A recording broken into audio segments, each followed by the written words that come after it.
सहनशीलता है, यही सब गुण को भगवान राम ने कुछ गुणों को प्रकट किया अपने में, वो परमात्मा हुए, भगवान कृष्ण ने प्रकट किया। आज हमारी आपकी बारी है, ये जीवन हमारा अवसर है। तो जिस तरह से आज एक योग करने के लिए, जिम में एक्सरसाइज करने के लिए आप पर्सनल ट्रेनर रखते हैं, आपको तैरना सीखना है उसके लिए आपका पर्सनल ट्रेनर होता है, आप अपने बच्चे को पर्सनल ट्यूशन देते हैं अच्छा कराने के लिए, तो अपने जीवन में आपका कोई पर्सनल मार्गदर्शक नहीं होना चाहिए? अरे हम ये नहीं कहते कि हमको बना लो, तुम बनाओ ना किसी को। तो आज प्रॉब्लम है कि दीपक कुमार को संत के रूप में पहचानने में बहुत दिक्कत हो रहा है और दूसरा कोई संत मिल नहीं रहा है। अरे ले आओ किसी को ना भाई, हमसे अच्छा ले आओ किसी को, अपना गुरु बनाओ, उनके मार्गदर्शन में चलो, हमको भी आनंद आएगा, हमको भी मिलाओ कि देखिए हमारे एक गुरु जी हैं, हमको बहुत आनंद आएगा, करके तो दिखाओ। तो ये है तो भाता नहीं और कोई नजर आता नहीं, तो तू कर कदम ताल, जहां पर है वहीं कदम ताल, करते रहो, रोते रहो, कराते रहो, तेरा जिंदगी ऐसे ही निकल जाएगा। कभी कोरोना आके किसी को ले जाएगा, किसी को हार्ट अटैक ले जाएगा। देखे ना, को गाना गाते गाते मर गया। अब पेट निकल रहा था तो हमको डर हो रहा था कि ये तो मतलब भाई सही नहीं है स्वास्थ्य के लिए, ये तो हार्ट का बीमारी का जड़ है ये। लेकिन देखे कि जिसको उसको हार्ट अटैक हुआ उसका पेट फ्लैट था, हम समझ गए ओ ये परमात्मा के कृपा से होता है भैया। मेरे गुरुजी का पेट तो और निकला हुआ था, उनको कहाँ हार्ट अटैक हुआ। वो तो अपना सब कुछ करके जब उनका कंप्लीट हो गया तब उन्होंने शरीर को छोड़ दिया, समझ बूझ करके खाना पीना बंद कर दिए, दवा जो खाते थे कुछ खांसी वसी का सब चीज बंद कर दिया, कह दिए थे कि डॉक्टर से मत दिखाना। लेकिन लोग तो कहते हैं हमको कि ये बहुत बड़े गुरु भक्त हैं, लेकिन हमको नहीं नजर आता है हम गलती किए थे, हम हॉस्पिटल में उनको एडमिट कराए थे। हम नहीं मानते हैं, हमको बहुत कमी लगता है अपना भक्ति में। उन्होंने कहा था कि हमको हॉस्पिटल मत ले जाना, लेकिन हम अपना शहंशाही दिखा रहे थे, लेकिन नाक रगड़ के भी हम किसी हॉस्पिटल में उनको एडमिट नहीं करा पाए, क्योंकि उनका वाणी था। लास्ट में हम उनको आरएमसीएच लेकर के गए, सरकारी हॉस्पिटल की, यहां तो एडमिट करा देंगे, वहां पर भी कह दिया कि नहीं जगह नहीं, हम नहीं ले सकते हैं। और तब उनको स्ट्रेचर पर वो लेटे हुए थे, उनको पकड़कर हम सोच रहे हैं कि वाह ये स्थिति है मेरा, हम कैसा शिष्य हैं जो अपने गुरु को एडमिट भी नहीं करा पा रहे हैं। और ये सोचे हैं, तब तक अंदर से आवाज आई कि क्या इस डॉक्टर को औकात है कि तेरे गुरु को बचा लेगा? तुम्हारे गुरु को जीवन देने का औकात है इस डॉक्टर का, तुम काहे परेशान हो? इतना बस सोचे, ये अंदर से दिल में आया, उसके 5 मिनट के अंदर अंदर गुरुदेव शरीर छोड़ दिए। तो साधु संतों का जीवन वैसा होता है, वो मरते नहीं हैं, शरीर का त्याग करते हैं। जब अपना काम कंप्लीट कर लेते हैं, जब उनके पास परमात्मा का बुलावा आ जाता है। जितने लोग मरते मत सोचिएगा कि सबको बुलावा आ गया, उसको क्या बुलावा आएगा? वो तो जीते जी परमात्मा तो उसके अंदर से आवाज दे रहे तो सुनता ही नहीं है। कह रहे मुर्गा मत खाओ, बकरा मत खाओ, मत काटो, जीव का हत्या मत करो, तो सुनता कहाँ है? तो उसको तो परमात्मा बोलना ही छोड़ दिए। जब ये सुनता ही नहीं है तो इससे बोल कर क्या फायदा है? बोलता कोई भी समझदार आदमी, परमात्मा तो छोड़ दीजिए, कोई समझदार आदमी किससे बोलता है? जो सुनता है उसी से ना बोलता है। अपना बाल बच्चा को भी आदमी बहुत बार बोलता है, बोलते बोलते बाल बच्चा थेथर हो जाता है, तो माँ बाप भी अगर थेथर है तो थेथर ही करता है, और नहीं तो छोड़ देता है कि अब तुम मेरे कंट्रोल से नहीं सुधरोगे तो अब संसार का ठोकर खाओगे तब तुम सुधरोगे। जो माँ बाप के कहने से नहीं सुधरता है ना, उसको दुनिया का लात पड़ता है तब वो सुधरता है। एकदम सिंपल फॉर्मूला है, हम बता दे रहे हैं। तो माँ बाप जितना प्रेम से समझा सकते हैं ना, ये दुनिया में गुरु के अलावा कोई नहीं समझा सकता है, माँ बाप और गुरु के अलावा कोई प्रेम से नहीं समझा सकता है। दुनिया लात मार के ठीक करेगी। अब जिसको ठीक होना होगा वो ठीक होगा, नहीं तो दुनिया के साथ लाता लुती करते रहो जिंदगी भर। जहां मौका मिला दुनिया से 2-4 लात खाया, कहीं मौका मिला 2-4 लात दिया, यही जिंदगी है। आज जो सास पतों का झगड़ा है वो क्या है? यही तो है, लाता लुती चल रहा है, गोतनी में लाता लुती चल रहा है। सही हो जाए तो ऐसा होगा ही नहीं। तो इसलिए हम लोगों को जब तक ये जीवन का अवसर है तब तक अपने अंदर की सुने, अंदर जो परमात्मा बैठे उनकी सुने, और उनकी आवाज़ हम सुन सकें, इसके लिए उनका जो बाहरी स्वरूप है उसका आवाज़ सुनना पड़ेगा, वो ज़्यादा आसान है। तो परमात्मा का बाहरी स्वरूप क्या बताया गया है? गुरु ब्रह्मा गुरु विष्णु गुरुदेव महेश्वर। अरे तुम ब्रह्मा विष्णु महेश को खोज रहे हो ना, ग्रंथ में तो बता दिया है कि वो तो गुरु ही है। और इतना ही नहीं, गुरु साक्षात परम ब्रह्मा तस्मै श्री गुरुवे नमः। वैसे गुरु को नमस्कार करो, वैसे गुरु की बंदगी करो तो ब्रह्मा विष्णु महेश से भी परे हैं। तो ये संस्कृत में है, और इसी को आम भाषा में सदगुरु कबीर क्या कैसे बताते हैं? 7 द्वीप 9 खंड में गुरु से बड़ा न कोई, करता करे न कर सके गुरु करे सो। जो कर्ता भी नहीं कर सकता वो गुरु कर सकते हैं, क्योंकि कर्ता ने चाबी कहाँ दे दिया है? गुरु के पास चाबी दे दिया है ना। कोई भी बड़ा कंपनी का मालिक क्या करता है? एक योग्य सीईओ खोजता है। जैसे गूगल का सीईओ सुंदर पिचाई अभी भी है शायद ना। हाँ है किसी और का हटाया गया है, वो इंडियन ही था। ये ट्विटर वाला ना, एलन मस्क, उसको बदल दिया जो था उसको। तो सुंदर पिचाई सीईओ है, गूगल को चला रहा है, उसका मालिक क्या कर रहा है? आराम कर रहा है। हाँ, चाबी दे दिया उसको। तो वैसे ही परमात्मा इतने बड़े ब्रह्मांड के मालिक वो गुरु को चाबी दे देते हैं। वे ब्रह्मांड में से एक को चुनते हैं और उसको चाबी दे देते हैं। अब जो मालिक भी नहीं कर सकता, मालिक के पास भी कोई जाएगा कि भाई देखिए ऐसे है, तो जाओ जो उसके पास चल जाओ, सीईओ जो है वो उससे मिले तुम, बिना उसके कुछ नहीं होगा। तो वैसे ही बिना गुरु के कुछ नहीं होता है। परमात्मा के पास डायरेक्ट जाने का ऑप्शन नहीं है। डायरेक्ट जाओगे भी तो वापस कर दिया जाएगा कि जाओ पहले वहाँ से फाइल बढ़ाओ उधर से। ऑफिस में देखते हैं कि नहीं, कोई सीधे सीएमडी के पास चल जाएगा तो सीएमडी को है कि ये कर दे। फाइल तो जब बढ़ेगा तो प्रॉपर चैनल से ही जाएगा। तो उसी तरह से गुरु को बनाया गया है परमात्मा के द्वारा। तो हम अपने जीवन में सही गुरु की तलाश करें। ये जीवन मिला है, हमारे पास आँख है, हमारे पास कान है, हमारे पास दिमाग है। ये मत कहिए कि ठगाने की बात। अरे आँख कान और दिमाग है तो ठगाओगे क्यों?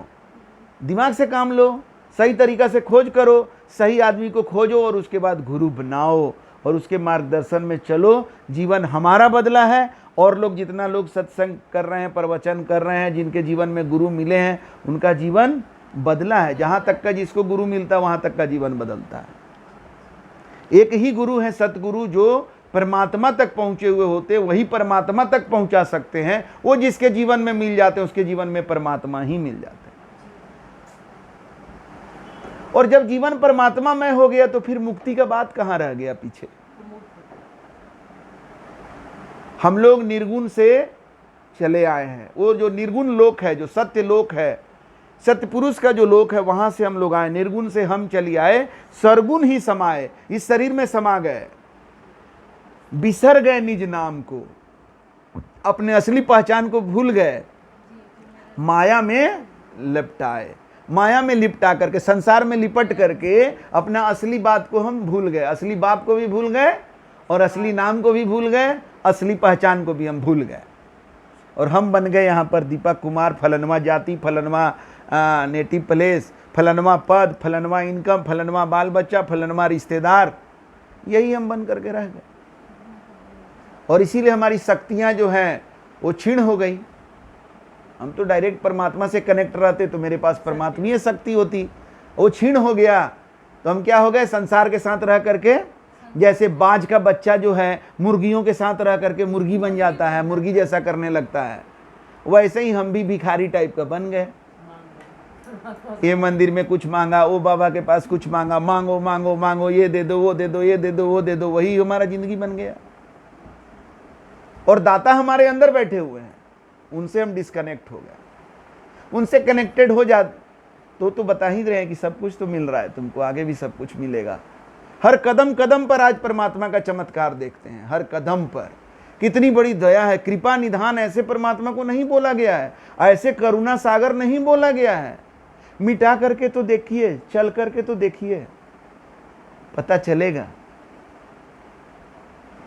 आज इस जीवन में जरूरत है हम लोगों को सीधे अपने को सही पोजीशन में रखने का जरूरत है। केवल सपोज करिए कि हमारा जीवन एक घड़ा के समान है, उस घड़ा के अंदर पानी है, ठीक है।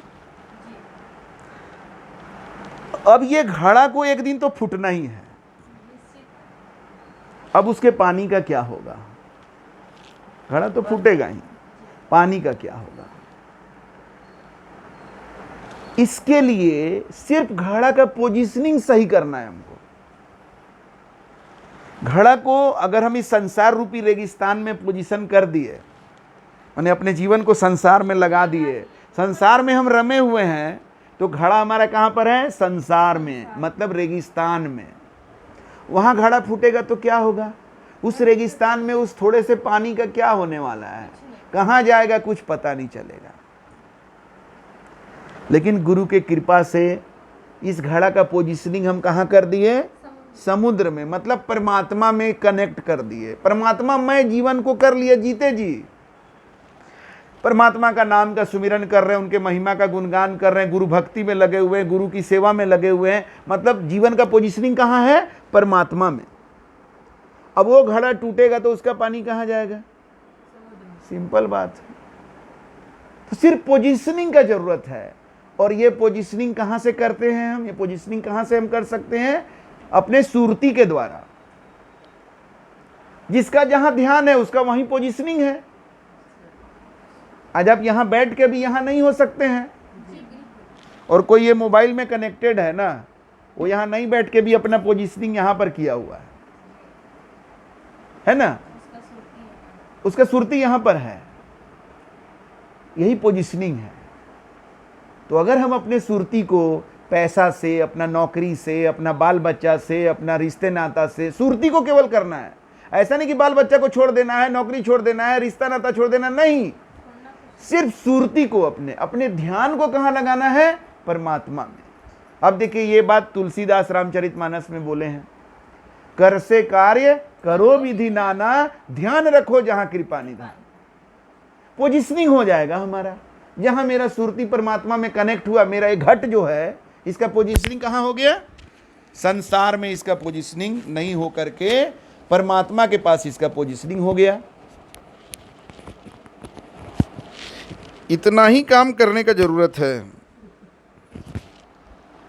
इतना ही सिंपल बात है। सुरती के द्वारा हम अपना पोजीशनिंग कर देंगे सही, परमात्मा रूपी समुद्र में पोजीशनिंग कर देंगे, तो एक घट मिटेगा और वहीं जहां का चीज है वहीं पर जाकर के मिल जाएगा। तो ये सुरती का पोजीशनिंग कैसे होगा? ये सुरती हमें परमात्मा के नाम में लगाना पड़ेगा जो हमें गुरु देते हैं, और उस नाम में जब हम ध्यान लगाते जाएंगे तो लगाते लगाते हमारा पोजीशनिंग परमात्मा में हो गया। बस घट जब टूटेगा तो वहीं का चीज वहीं मिल जाए। ये जीते जी भी आप अनुभव करेंगे कि हम समुद्र में हैं, और शरीर मिटने के बाद भी समुद्र में है। इसी को कहते हैं कि जीते जी मुक्ति होता है, मरने के बाद नहीं होता। तो इस तरह से हमारे जीवन में गुरु की महिमा है। ये जीवन का हमारा जो अनमोल जीवन है इसी के लिए मिला है। इसको अगर हम गंवा देंगे तो ना जाने फिर आदमी बनेंगे कि नहीं बनेंगे, बन भी गए तो रह पाएंगे कि नहीं, कि फिर 84 लाख जोनियों में जाएंगे। देखिए ना जानवरों का कितना कष्ट तकलीफ होता है। कुछ लोग ऐसा बात करने से कहते हैं कि ये बाबा लोग डराता है। अरे मूर्ख, तो ये कुकुर आखिर कौन है? ये सांप बिच्छू कौन है? ये कीड़े मकोड़े कौन है? आखिर कौन पैदा किया? कोई वैज्ञानिक बना सका क्या आज तक? चींटी भी? सब तो परमात्मा का क्रिएट किया हुआ है। तो एक बात बताओ, परमात्मा भेदभाव करने वाले हैं कि समभाव वाले हैं? तो हमको आदमी बना दिया, उसको कीड़ा क्यों बना दिया? वैसा कर्म किया है। वो नहीं बनाते, अपने अपने कर्मों से गिरते हुए, वो सब गिरने वाला जोनी सब है। जो ये मानव जोनी से गिरता है वो उधर चला जाता है, वो ऑटोमेटिक है। बना हुआ है। ज्ञान विज्ञान जाने नहीं, दिया कर्म छिटकाए, कहे कबीर सो आत्मा सहज ही नरके जाए। सहजता से नरक में चला जाता है, क्योंकि ज्ञान विज्ञान जानने का प्रयास नहीं किया ना। किताब तो खूब पढ़ा, डिग्रियां बहुत लिया, लेकिन जीवन का ज्ञान विज्ञान वाले जो गुरु जी हैं, संत जी हैं, वहां लाज लगा। स्कूल कॉलेज में पढ़ने में लाज नहीं लगा, लेकिन साधु संतों से सीखने में ज्ञान विज्ञान, जीवन का ज्ञान विज्ञान लाज लगा, तो ज्ञान विज्ञान जाना नहीं और कर्म तो छिटकाए जा रहा है। तो कितना गलत कितना सही किए चला जा रहा है मदमस्त होकर के, और सहजता से नरक में चला जा रहा है। सब पढ़ाई खत्म, सारा बड़ा बड़ा डिग्री खत्म। अरे मानव जीवन में हो तो मर्सिडीज कार से चलोगे, एसी कार में चलोगे, घर में एसी है, बढ़िया बढ़िया ड्रेस पहन लो, जो पहन लो। एक हार्ट अटैक, एक एक्सीडेंट, एक गोली चल जाना, कुछ भी खत्म किया, फिर कहाँ एसी, कहाँ मर्सिडीज, कहाँ ये, कहाँ वो। जाओ अब अपना, कोई खबर लेने वाला नहीं है। फिर ये दुनिया तो शरीर लेके रोते रहेगी, वो आत्मा का जो होता है वो तो उसी को पता चलता है कि क्या होता है। तो जीते जी उस आत्मा को हमें सत्य से कनेक्ट कर देना है, परमात्मा से कनेक्ट कर देना है। तो सत्य सदा के लिए तो सदा साथ देगा, कोई साथ दे या ना दे, वो सत्य साथ देगा। तो सत्य के साथ होने के लिए हमें सत्संग में निरंतर अपने को लगा के रखना पड़ेगा। ये केवल संडे को शाम में सत्संग करने से नहीं होगा, हमें परमात्मा के नाम के रूप में सदा संगत करते रहना पड़ेगा। नाम के साथ संगत, सत्य नाम के साथ संगत, परमात्मा के नाम के साथ संगत, और हमें सत्पुरुषों का दर्शन भी करते रहना पड़ेगा। अब रामचरितमानस में तुलसीदास ये बात को भी बोले हैं, कलयुग केवल नाम आधारा, सुमर सुमर नर उतरहि पारा। और क्या बोलते हैं, तुलसी इस संसार में सबसे मिलिए धाय। इस संसार में सबसे मिलिए एकदम, ना जाने किस रूप में नारायण मिल जाए। इसका मतलब उनका कहना है कि नारायण मिलते हैं वर्तमान में, किसी रूप में मिल सकते हैं, इसलिए सबसे मिलो। यही बात तो हम भी कह रहे हैं कि नारायण आज प्रकट हैं दामाखेड़ा में, जाओ जाकर के मिलो। वही बात तुलसीदास कह रहे हैं। अरे भाई, तो मत मानो कि नारायण वहां प्रकट है, लेकिन तुलसीदास कह रहे हैं कि सबसे मिलो, तो जाके एक बार मिलो दामाखेड़ा में। मत मानो कि वो भगवान है, दीपक जी बोल दिए कि वो भगवान है तो हम भगवान मान लेंगे, मत मानो। लेकिन तुलसीदास बोल रहे हैं कि मिलो, जाके मिलो, देखो अगर तुम्हें जच जाए तो ठीक है। हमारे गुरुदेव ने तो यही कहा कि जाकर के तुम्हारी खोज है अगर तो जाओ, जाके जांचो परखो, सही लगे तो मानो, नहीं तो तुम अपना रास्ता, हम अपना रास्ता। हमको बहुत अच्छा लगा, हमारी खोज थी तो हम वहां तक गए। कोई चाहेगा यहीं बैठे हम जान जाए, कभी नहीं हो सकता। तुझको चलना पड़ेगा, तुझको जाना पड़ेगा। अरे उतना दूर क्यों जाते हैं, यही सत्संग में बार बार आने से यहीं पर आपको बहुत सारा दर्शन मिलेगा। एक बार में तो सब नहीं हो सकता। तो सत्संग जो है यही जिंदगी बदलने का एक साधन है। इसीलिए हम लोग सत्संग के ऊपर इतना हम लोगों का जोर है। हमारे गुरुदेव ने कहा, हम प्रस्ताव दिए कि गुरुदेव सप्ताह में एक दिन सोचते हैं कि सत्संग किया जाए, और वो हमको कहाँ से आइडिया आया, एमवे बिजनेस में मीटिंग करते थे सप्ताह में एक दिन हम लोग, पर्सनल मीटिंग। तो उसमें देखते थे कि कैसा कैसा आदमी आता था जिसको ना बोलने आ रहा है ना कुछ समझ में आ रहा है, वो मीटिंग में आते आते कुछ समय में बदल जा रहा है। तो बोले अगर ये मीटिंग से इतना बड़ा बदलाव आ सकता है तो सप्ताह में एक दिन सत्संग करके कितना बदलाव लाया जा सकता है। तो ये प्रस्ताव हमने जब अपने गुरुदेव को दिया तो गुरुदेव बोले कि बेटा सत्संग तो प्राण है। हम बोले वाह, अब तो मैं करूंगा। और उसके बाद से संडे का सत्संग हम लोग का ये अनवरत चल रहा है गुरु के कृपा से, और बदलाव भी आ रहा है। अभी इनको बोलने का मौका नहीं दिए, अभी बहुत दिन पर आई हैं, थोड़ा अपना भाषा में बोलती हैं, कई बार तो हमको नहीं समझ में आता, इसलिए हम नहीं दिए बोलने कि इनसे ऑफ द स्टेज सुनेंगे, ऑफ द स्टेज। सुनेंगे इनका भी। ऐसी थोड़ी थी। सब देखिए, सबका जीवन का अनुभव है। अभी सतीश जी पहली बार आए हैं, 2-4 बार आएंगे, इनको भी बोलेंगे बोलने के लिए, ये भी बोलेंगे तो पता चलेगा, चलने लगेंगे तो इनका भी जीवन में अनुभव अपना बताने लग जाएंगे। तो बदल रहा है जीवन, और आगे एक एक करके बहुत जीवन बदलने वाला है। सत्य का काम धीरे धीरे होता है, असत्य का काम बहुत तेजी से होता है, लेकिन उतना ही तेजी से वो खत्म भी होता है। और सत्य का काम बढ़ता, विकास तो धीरे धीरे होता है, लेकिन वो बहुत सॉलिड होता है। तो इन्हीं वाणी वचनों के साथ यही विराम देते हैं। साहेब बंदगी साहेब।